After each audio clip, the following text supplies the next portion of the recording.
This episode alone, episode 4, has so many shocking revelations for non-comic readers. This episode was hype. We got to see so many. We got to see Omni-Man back in a full episode, and not only did we get Omni-Man back, we got him fighting Viltrumites. When you watch an animated show, generally the first season of that show is like testing the waters, and they have a much smaller budget. I feel like they haven't really changed much. You're fighting like you're on Earth. Good This timing. is different. Stop holding back, or you're gonna get us both killed. Also, there's a lot of FUs in this episode. Dude, Mark, so many. slinging the FUs that Yeah. Welcome to Backseat Directing, where we talk about movies, TV shows, comics, and more. we're your hosts, Andrew, and Aaron. we put out new episodes every Monday and Thursday. And on this episode, we're reacting to part 1 of Invincible Season 2. 3, 2, 1, Action.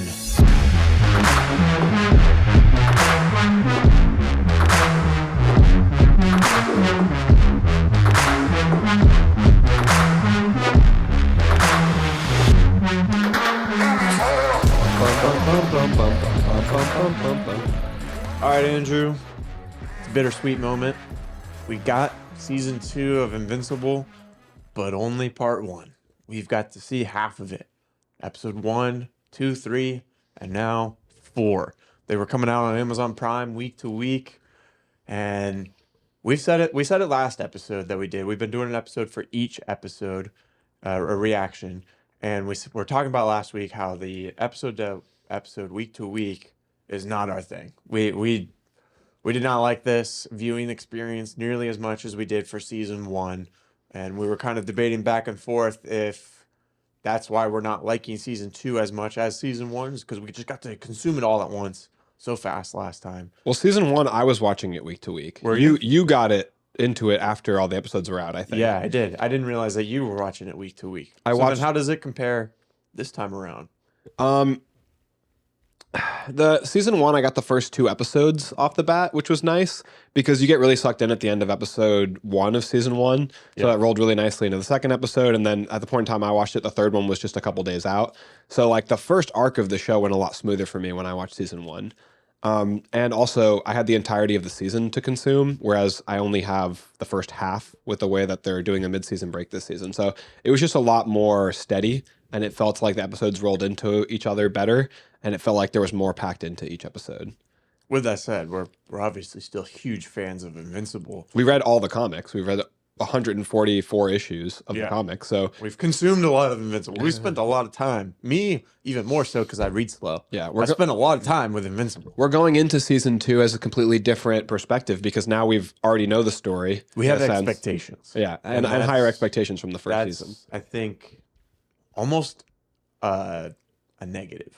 I originally thought it was a positive when I watched episode 1 because we were so excited for everything that was to come. And then as the season went on, I'm a lot more now on that train that you just said, that it's a negative, because as the season's gone on, I've just been like a little bit disappointed. And I see where I've talked to quite a few people who have been like, oh, like, is it better to have read the comics first? And I've always been diehard yes, but now I think it might have like hurt my viewing experience. Because like, spoiler alert, by the way, for this first half of Invincible season 2, if you haven't seen it, we are going to spoil it. I'm probably going to get into that right now. If you haven't read the comics, we'll hold those spoilers until The very end. later in the episode, and we'll let you know when we're going into comic spoiler territory. But I was thinking about how comics have changed my experience because this episode alone, episode 4, has so many shocking revelations for non-comic readers. And I think they kind of flew by for me because instead of being shocked by them, I'm in the position of like waiting for them to come out, but excitedly like, how are they going to unveil this to me? And the unveiling that Omni-Man has a kid, being Mark's brother, would have been insane if I didn't already know it in the comics. It was insane when I read it.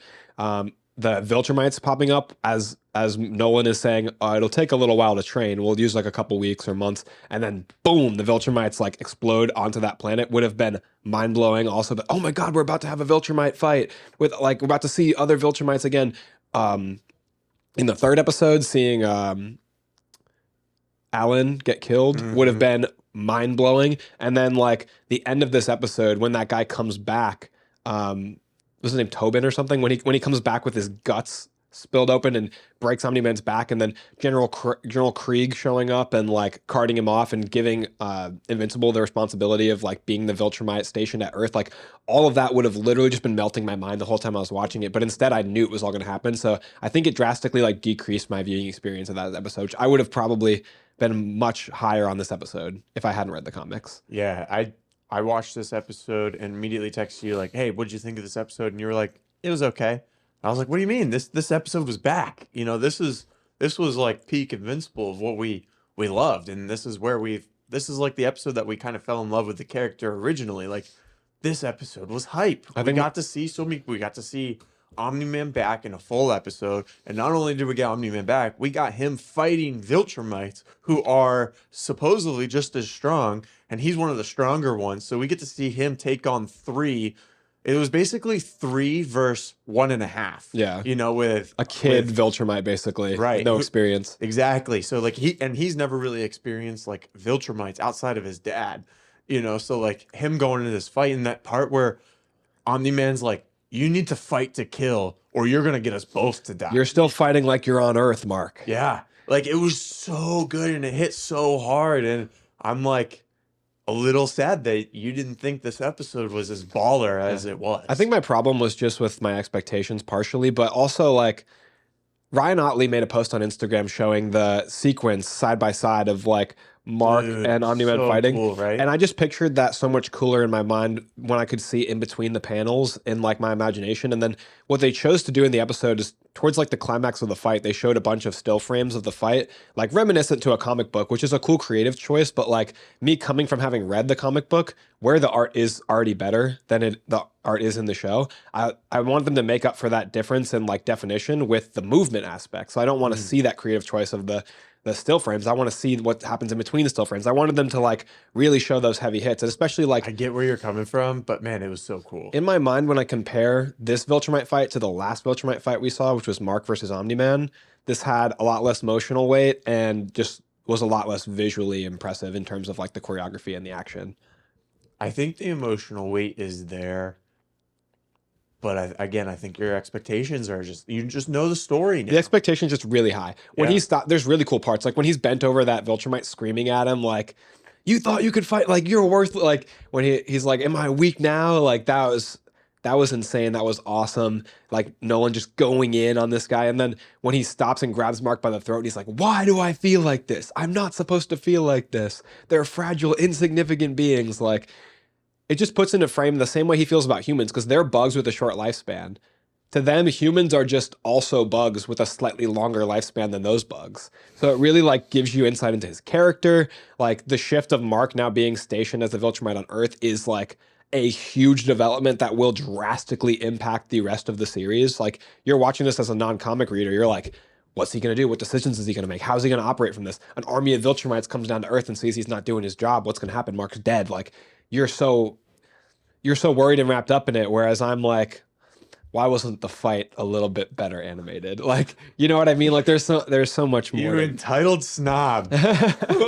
Like I feel like what is giving you this hesitation towards like being fully invested in the season is our mistake of jumping to the conclusion that we were getting Invincible Wars this season. Yeah, that really hurt me.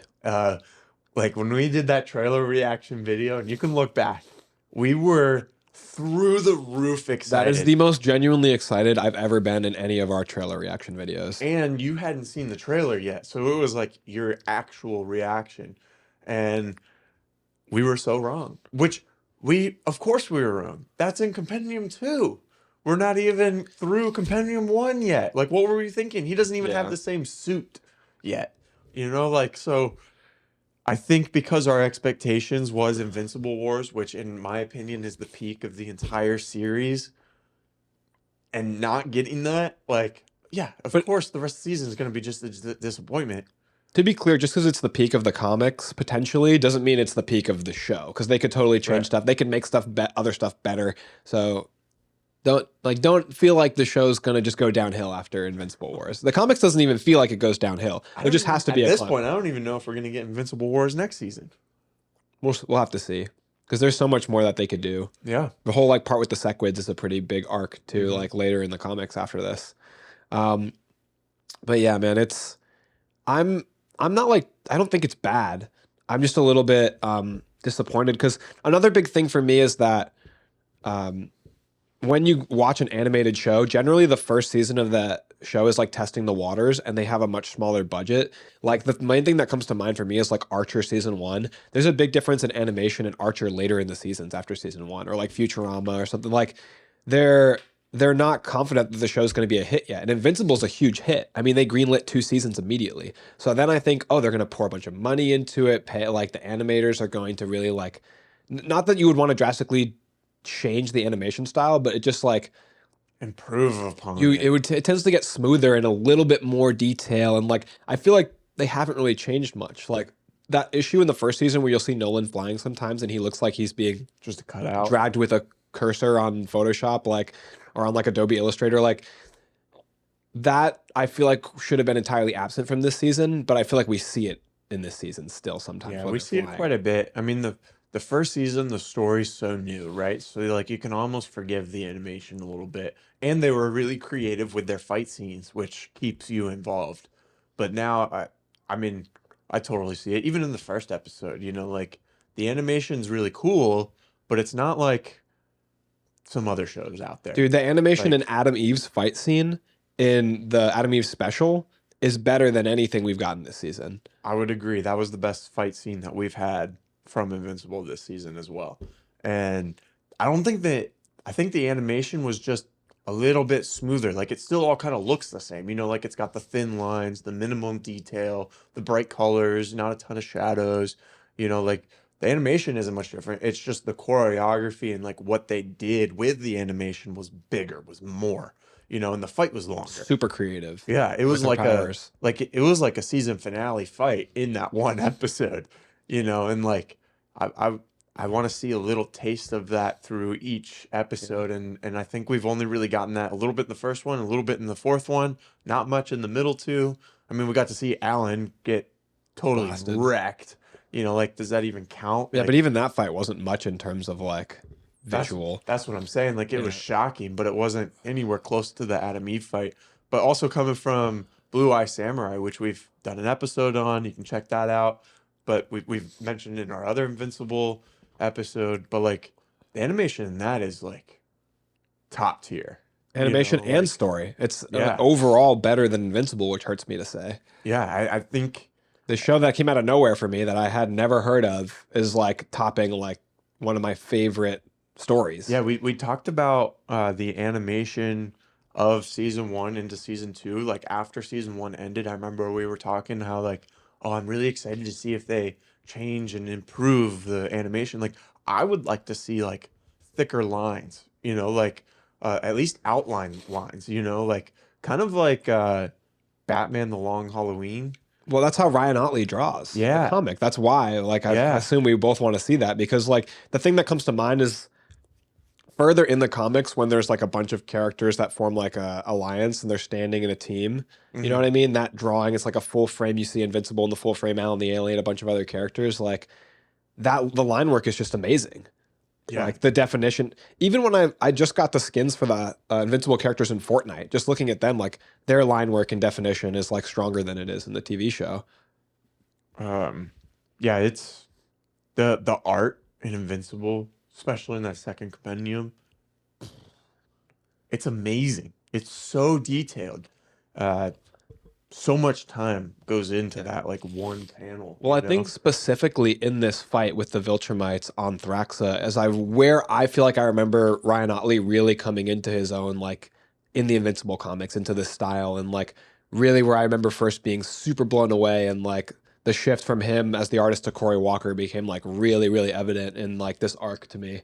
And I was like, oh, I like this better. But Cory Walker does still do a great job. And I don't want to like put Cory Walker down. It's part of the creation of Invincible. And yeah, he the design designed for a the lot suit. of these characters and stuff, and all the characters look awesome. If you guys don't already know, Bulletproof, who showed up in the TV show, his suit is like the original design, and Yeah, his name. name is the original Yeah. name for Invincible, like in the draft phase. And it's funny too, because they have a nod to it in the first season, where he offers Mark Bulletproof's suit. and Mark says it just doesn't look iconic enough or something like that. And then that suit ends up getting handed off to Bulletproof later on. Yeah, Robert Kirkman was talking about how like he doesn't want to waste any ideas, so like they came up with this suit with this name with the he has the same powers too. Yeah. So like they didn't waste it. They just adapted it to fit the story, and they improved upon it with Invincible and his character design. Like he definitely looks better in this suit,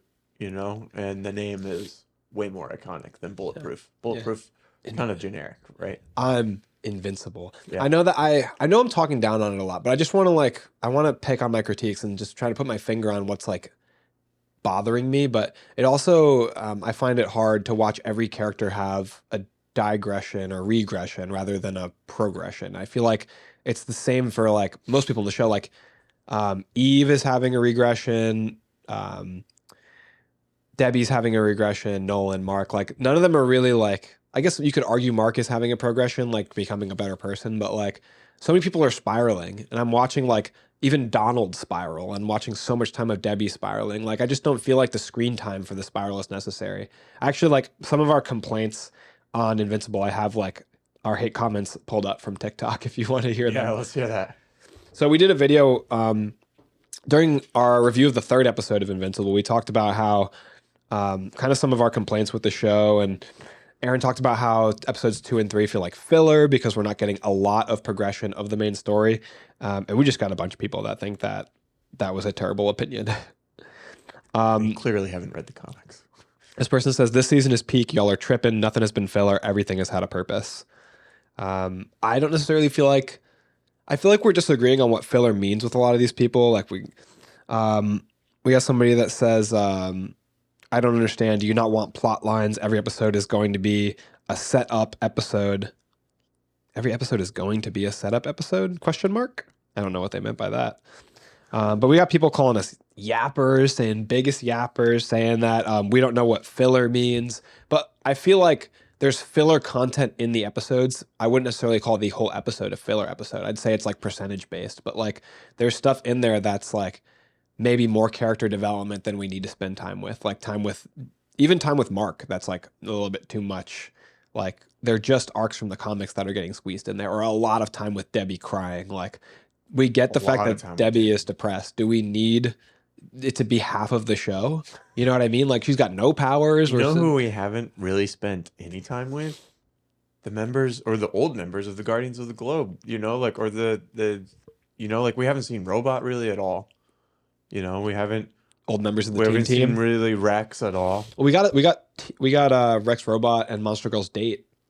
Yeah, but it's still not a lot compared to the first season. I would agree. Yeah, we haven't seen him in action really at all. Like all we've seen Rex do is complain about the training and complain about duplicate. And then Robot got scared at one point and had fear, but then he didn't redeem himself at all. That's one of my most frustrating things on the show is like, why are you still in the suit? You are the smartest person on Earth. Just control these suits remotely. Yeah, he was before, right? Yeah, just continue to do that. Yeah. What benefit is there to you being closer to the action? And we're talking about somebody here who can control, he showed this in the first season, he can control dozens of these things at a time. Like, why would he need to be in one of them on the field? Why?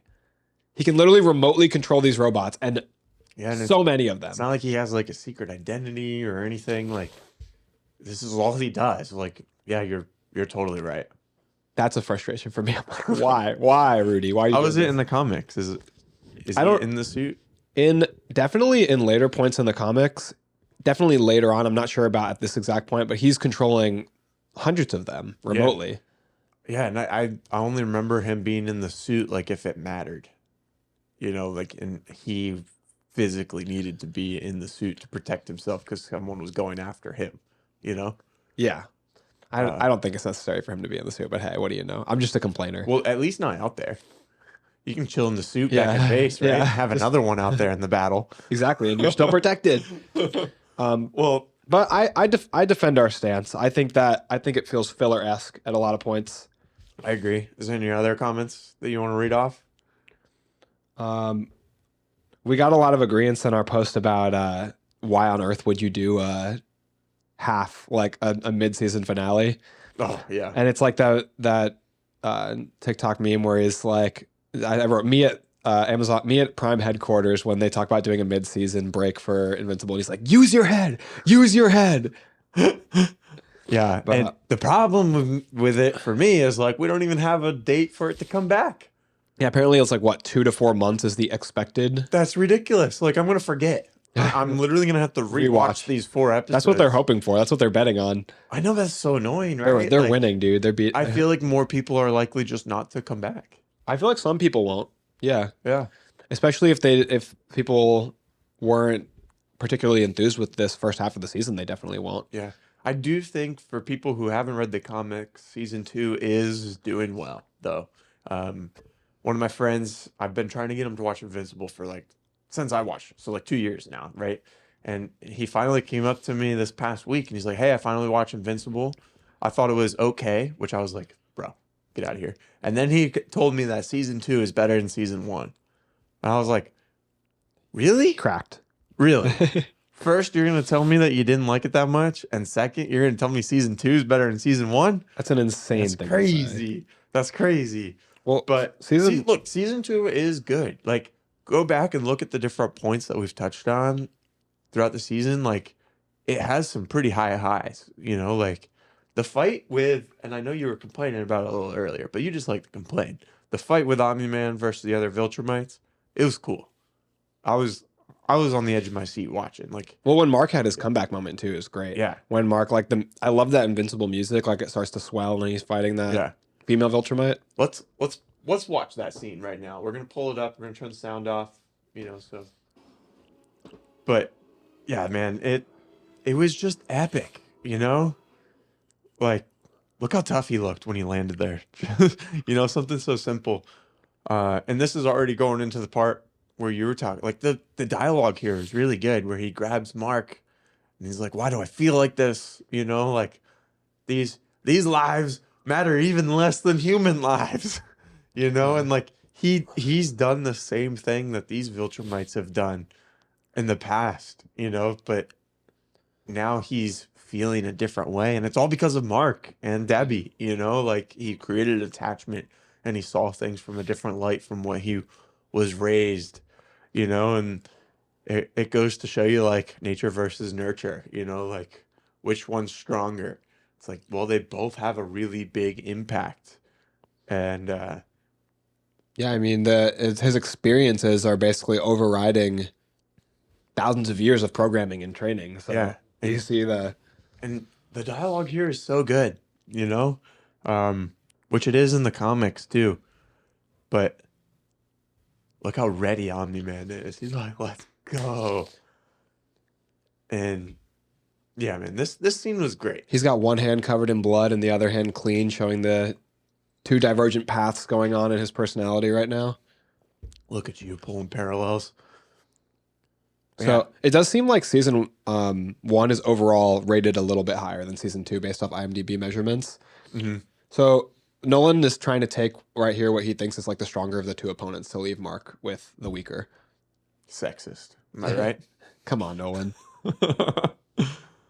But yeah, there's 2 episodes back to back, actually, the last 2 episodes of season 1 that are 9.5 and 9.6. And the highest rated in season 2 so far is a 9.3 with this last episode, which is all incredibly high scores. They only have like one that's below an 8 in each season, and it's the Fish episode in this season and the Mars episode in the first season. Mm-hmm. Those are both like in the 7s. Oh, he just hits so hard. And all of Omni-Man's suits, he gets a bunch of suits throughout the whole series. They all look so good. None of them to me have anything on the OG. The Omni-Man suit, like That one's really good. but the His Viltrumite suit suit is the really cool. second best to me. Yeah. That one's really awesome. Yeah. He just tossed his opponent into his other opponent. You're still fighting like you're on Earth. Man, Yeah, Turn the volume I up. noticed. You're fighting like you're on Earth.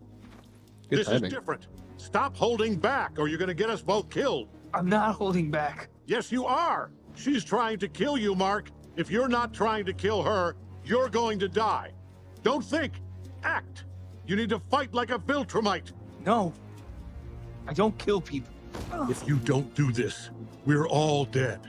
You, me, your brother, and every single Thraxan on this planet. Do you not feel the weight of the situation here? Remember what I told you. I have a question too. When they first landed, where did Omni-Man go? Because he sent Mark off, but it didn't seem like he interacted with the Viltrumites at all in that time, because they acted like it was the first time they were seeing him when they came down just now in this scene we're watching. I don't know. So where was he in that meantime? You know, if he wasn't, like, it'd be easy to find them. They're here devastating the planet. Maybe he was bringing some of these bug people that he cares about to safety. I don't know. Maybe. Just letting them rock this planet, though. Mark is really like, he's the son of Nolan when, you know, when he goes off like this. It's he's his father's He's got son. that rage in him. Yeah. That dog. That classic Viltrumite rage. This is kind of where we're getting into like those comic book Panels. hits. Also, how can Viltrumites Right there, that's straight from the comics. how can Viltrumites how can they just cut each other? You know, like with a swing of their hand? How come sometimes their hand can slice through their stomach, but sometimes their punches just leave bruises? Type of hit, I don't know. The intention behind it, I don't know. Wouldn't you always swing with like the sword hand if that just could like amputate? Maybe it's because that guy little pudgy in the tummy, you know? Maybe he just wasn't flexing. This part's crazy. I want the audio. Oh, it cuts that's off it. there. Oh, there's The way he's screaming at him as he's squishing his head is like the most Viltrumite thing. It's like just gloating over him when you've already won, like the rage inside him bubbling over, and like it's so like venomous. It's clearly like that warrior like spirit in Omni-Man. It's intense. Also, there's a lot of FUs in this episode. dude. Mark so many. slinging the FUs at his Yeah. dad. So many F-bombs. It was nice though. Yeah. It was good. I liked it. Yeah. I'm still holding on to Invincible. You know. I'll never let go. Yeah, I mean, even if I'm My complaining- love is still as strong as ever. I feel like you're more disappointed than you should be right now. I'm a little bit more disappointed in season 2 than you, definitely. I just was wanting for so much. I'm just like a nicer, more pleasant person to be around. I'm difficult I'm to just an easier going guy than you. I'm difficult to please, so when my approval is won, it's just more valuable than yours. Okay, sure. But you also like to dish out hate more often, so that's not very nice. I'm just not gonna because I love Invincible so much. I'm not just gonna protect it, from the same criticism I would give to other shows. I totally agree, and I have a lot of the same criticisms as you for the show for this season. But I had a lot of fun with, especially the first and the fourth episode. Yeah, the first and the fourth episode were still the best. I just wish we didn't have so much time with Debbie and Donald in this last episode. know, Every time it cut to them, I was like, I wanted it to go I back. wish we had a lot more time with, like I said, the Guardians of the Globe, and also Armstrong Levy. Where did he go? Yeah. I want more time with him. Gone. I want more time with Nolan too. Like The scene where he's throwing himself into the black hole is so cool, though. dude, that was It- really it- cool. it was Like, visual- where that- he's like sitting strong there. Which one? How strong does he have to be in space to be resisting a black hole? Yeah. And then when you see him finally let go and he starts slowly drifting, it was so impactful. Yeah, he's really strong, and like that whole scene was beautifully animated too, with the colors they and designed the through song space. Yeah, Yeah. their It was their good. song It was choice, good, man. Their song choice is always strong. It's Yeah. really good, and their original score is really good. But where was Armstrong Levy? That's a good question. I want me some more Armstrong Especially Levy. if he's gonna, I'm predicting he's gonna have like a bigger part in the tail end of this season. Yes, I agree. Like there's no way that they bring him in for episode 1 and then they barely bring him back. Like he's gonna be the cliffhanger for the end of season 1. He's got to be. But they're just Season 2, sorry. they're just following the comics so closely, and in the comics, he doesn't make a whole bunch of like appearances until he comes back. Yeah, They're on the comics, dude. They're on top. I know. of it. But so I think he's gonna come back towards the end of the season, which I would like to see more of him right now. Yeah. And build a bigger connection to him to make us either love or hate him more than we already do. Like we know who he is, but everyone else doesn't. But I'm excited. I really hope it's shorter rather than longer for the end of this season to come out. You know. Yeah, they need to put it out stat. I'm so annoyed already. I do like it. I enjoyed watching it every week. I'm gonna enjoy like rewatching the first 4 episodes like at the soonest possible chance I get. Yeah, I feel like we have to do like a big part of like building up the excitement for Yeah. the second part of this season, you know, and it's like For ourselves, yeah. that's so annoying. Like I just want everyone to love it as much as we do. I thought it was an incredible cliffhanger the way they ended the episode with General Krieg like telling Mark, Yeah. you're going to be the Viltrumite of Earth and you're going to do your job or everyone's going to die when we get there. Yeah. And like taking Nolan off to prison, which is all obvious plot armor in my opinion, but like still really cool that like seeing him taken away and the hint that we know the meaning to where he's like, read my books, read my books, boy. Potential spoiler there. Yeah. I think it's very obvious. Yeah. Even if you like go back and look at it, like they show the books multiple times. Yeah, because Debbie was packing them away and all that stuff earlier. Yeah, So, we books are important if you haven't noticed. Debbie disconnecting them from Cecil, refusing to take his money from now on. They're distancing themselves further and further from Cecil, which is interesting. Yep. So we'll see what Mark does when he goes back to Earth. It should be like very interesting. That was just like a beautifully done scene though, like the dialogue from Craig, Mark on the ground, like bleeding out, and then like the beautiful horizon in the background. That was like maybe one of my favorite parts of the episode for sure. Yeah. I don't know if I'd say it's my favorite because there's some really cool action. There's high highs and then just expectations. Why do we need so much time with Donald? I get it, dude. I get it. Donald is not this big of a character in the comics. He's very much a background character. Yeah, I know. I'm right there with you, man, on that stuff. Give me more time with like Amber or Adam Eve or something. Or, Yeah. like you said, the Guardians. Like this. Yeah. It really just doesn't need to be Donald. Yeah, I don't remember there being as much, but I don't know. Like, I mean, 144 issues, that a lot can happen there, you know? Maybe we're just remembering all the good parts, you know? Like, there's a lot of filler or setup stuff in season 1 too that maybe we pushed to the side because we're so high off of the really cool parts. You know? I thought that they were just gonna. For me though, it's always goes back to my expectations because I thought they were gonna expand on this fight in the same way they expanded on the Invincible Omni-Man fight, Yeah. which is like drastically improved from the comics. More dialogue, more action. Or even the Guardians of Globe fight. Like, we didn't even get to see that in the comics. That was 100 times better. Yeah. Yeah, the way they decided to go with that. So I just expected them I think to do that more. fight seems better than anything we've seen in season 2 outside of Adam Eve. I expected them to do that with this fight with the Viltrumites coming. Mm-hmm. You know, It was a big moment, and I think it is still big, and I think it still lands, but they could have done a little more. There wasn't like as- if they take out the time that they spent with Debbie in this episode and Donald, like put more into the fight. you know? the fight also just didn't have as much interaction with the environment either, which was my big complaint. Like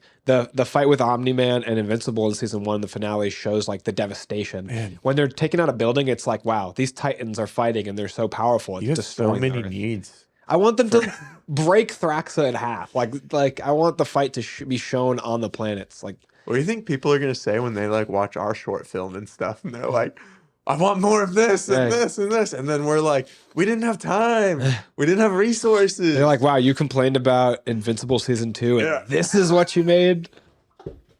Exactly. Yeah, I just have high expectations. I love the show. Yeah. Genuinely love the show. Love the story. Still love the recommend comics. it. Absolutely. If you're still on the fence on whether to watch season 1 or 2, like dive into it. It's awesome. I would still recommend reading the comics, even Yeah. if our viewing experience is a little skewed. It's worth it. The thing is worth that it. like season 1, the comics aren't as good as the show season 1. Yeah. Season 2, I think the comics are better than the show season 2. So far, but we don't even have a complete picture yet. It's It's hard to judge. that's their fault though. Yeah, They it did is. this to me. They did. There's no way it's not done. They did. There's no way it's not done. It's got to be. It's got to be. They got to be working on. They have to be working on season 3 now. I mean, maybe some final touches. I mean, some big movies, you know, are getting worked on the week that it's premiering. Yeah, this is Even yeah. in Across the Spider-Verse, you know, there's different animated versions, you know, where like stuff, not because it's a multiverse movie, but because they had a deadline to meet overseas that was sooner than the deadline here domestically. So they were just continuing to improve on it and finish things. That's why there's multiple versions of the movie, you know, so like maybe they are still wrapping things up. I don't know. But either way, let us know what you think of this season in the in the comments down below. Hit that subscribe button, that helps the channel grow. Share with a friend so we can expand our community. We have different t-shirts and merch that you can get with our logo. Backseat Dragon Andrew's wearing one of the shirts right now. We also just started a Patreon, so you can check that out. We're going to be adding more and more things to that Patreon here coming up. Right now, our Discord link is on there, so you can join the conversation with us every single day, talking about movies, TV shows, comics, and more. Thanks so much for watching, and That's a wrap.